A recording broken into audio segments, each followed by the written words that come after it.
Hello people of the world, and today I'm talking about Blue Beetle because why not, and I've seen the movie. It's pretty fun. Like, that's all I have to throw and say, but there's more, obviously. Now, I'm not the biggest Blue Beetle fan. I've not looked super too into him. I know about Ted Cord. I know about Booster Gold. I know there's another Blue Beetle before Ted Cord. I knew about Jaime, but I'm not like the biggest, I know everything about this character, so I can't exactly be going into this and be like, this is super accurate to comics, besides like the most of knowledge I have on this character. What I think isn't a lot of knowledge. The film obviously focuses on the character of Jaime, and the actor does a good job. I know he's well known for being in the TV show Cobra Kai, I think. But this is like my first time seeing him in a role, and he does good. Apparently he was like a big fan casting for a while, so it is kinda cool that actually happened. I'm guessing the director must have knew about that, or whoever was working on the casting side of it. Even though the main character of course is Jaime, it does also very much focus on his family. It's a very big part of this film, with Jaime needing his family and his family needing him, and that's kind of good because it does give this film a more interesting side to it, where obviously his entire family knows he's a superhero. Though I'll get to that stuff later, cause I do have some questions about his secret identity. But they all know he's a superhero, and their main focus is to help him. Even if it's dangerous, they want to try their best to help him. I think that adds another side to this than another superhero film where it's the superhero by himself. He doesn't have any help. They also reference other heroes, of course, existing in this world, such as Batman and Superman, also the Flash. Now, cause this film is kind of in the new universe, but also isn't. If you don't know anything about DC, it's trying to switch to a new universe now, but this film has kinda been said to be canon to this universe. At least the actors in that and some of the story elements are still canon, so we'll possibly see this Blue Beetle in the future. Well, I kinda hope. Another thing that I really like in this film is the fight sequences / the action in general is very well done. That also might be by the fact that the actual suit in the movie is practical, though they of course do use some CGI, well not some, a lot of CGI when it's needed, because obviously the Blue Beetle suit can basically make weapons, so obviously needs to use CGI to create those weapons. Sometimes, I don't know if some of the weapons are actual practical things. I'm guessing they are at times, but the fight sequences in this film are just great. They're very well done. Also, they do a good job at showing how strong the Blue Beetle suit is. It does give this idea, of course, the Cord company wants it, and that's something I like. The action's very well done.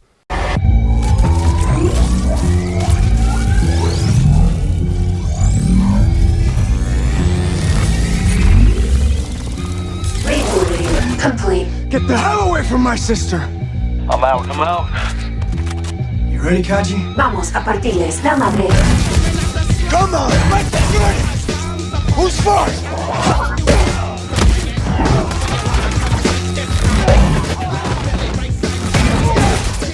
Are you awesome?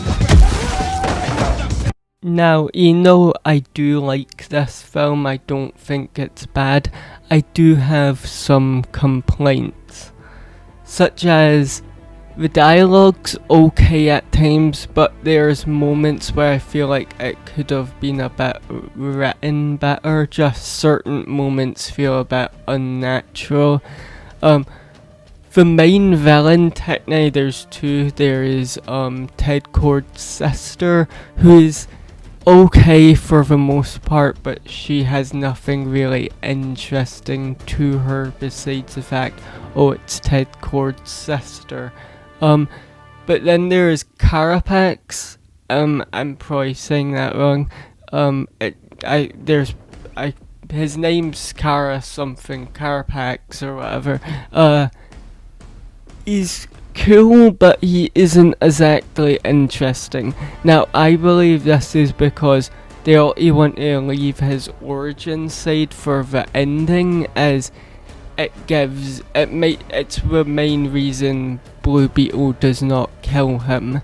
But it also causes the whole beginning of the film for him to feel very uninteresting, as he's just this kind of tough guy, and like that's fine, it's just not that interesting and has definitely been done before.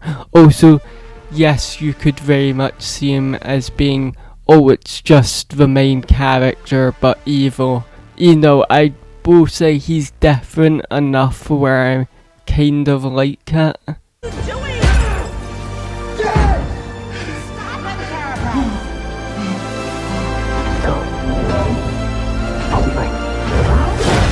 Also, another thing I will say is the way Jenny gets the scarab feels very easy. Now, it's just like it felt too easy for her to get it. Now, it might be because she is the daughter of Ted Kord, so obviously she could get around the building easier, but still just feels very easy. But also I understand they probably was like, we should probably try and get to the superpower stuff. Also, I'm not a big fan of the Scarab's voice. From what I've heard in the comics, the Scarab doesn't actually talk. Well, it does, but in the comics you never actually hear it talk. It always was up to the reader's head of what it said. Well, I do think's good, but I do understand why the film was like, maybe we should give it a voice. But the problem is, I feel like it's a bit too robotic. The Scarab is a fusion of like biological tech, so it's alive, so I kind of feel like its voice should be a bit less robotic and more, I wouldn't say Venom-like, 'cause I don't even think that suits it. It's like a thing of, it isn't a machine, it is alive, so I don't feel like it should have a robotic voice to it. Visually, the film looks nice. I'm glad it decided to not go for a very dark aesthetic. I'm glad it was like, it's embracing the colourfulness of comics, and I think that makes it fun. Obviously not every comic book film has to embrace its colourful side. Like, I can understand if a Batman film looks dark and less colourful than, say, a Superman film, but I do think it's a nice thing when they do it, such as like in James Gunn's The Suicide Squad. They do a very good job on full on embracing that colourfulness. It just makes me feel like this is a comic, and this film does it well also, though I do think there's moments where I kind of wish there wasn't just blues and reds, because it is very heavily focused on using the colour blue and red, but obviously it's kind of understandable why. One thing about Jaime's secret identity, what kinda annoys me in this film is they never exactly say if it's a secret identity, because there's a scene where the record company invades Jaime's house and Jaime flies over there and tries to stop them, and his suit depowers or whatever because of electricity or something, and basically his mask comes off. Now people are outside and they never say if the area full on knows that he's Blue Beetle. It could be a thing of it's like Miles Morales in the game Miles Morales Spider-Man, where his community knows his secret identity but keeps it a secret from other people. But I don't know, if we get a sequel, maybe they'll answer that, or maybe not. But yeah, that was one thing what annoyed me slightly.